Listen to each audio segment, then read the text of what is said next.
प्रमुच्यते महाव्रत्यवाया प्रमुच्यते शशर्वविद्भवति शशर्वविद्भवति ययेवं भेद इत्युपनिषत् भद्रं कर्णेभिः शृणुयाम देवाः भद्रं पश्येमाक्षभिर्यजत्राः स्थिरैरङ्गैः दुष्टवागुंसस्तनूभिः व्यसेम देवहितं यदायुः स्वस्ति न इन्द्रो वृद्धस्रवाः स्वस्ति नः पूषा विश्ववेदाः स्वस्ति नस्त्राक्षो अरिष्टनेमिः स्वस्ति नो बृहस्पतिर्दधातु ॐ शान्ति शान्ति शान्तिः जातवेदसे तु न वाम सोममराति यतो निदहाति वेदः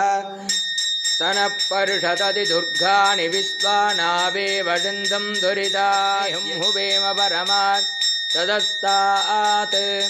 साक्षामद्देवो अधिदुरिताद्यग्निः प्रत्नोषिगमीढ्यो अध्वरेषु सनाश्च होतानव्यत्सदत्सि स्वाञ्जाग्ने तनुवं विप्रयस्व स्मभ्यञ्जसौ भगमायजस्व गोभिर्जुट्टमयजोनिढिक्कन्दवेन्द्रविष्णोरनुसञ्चरेम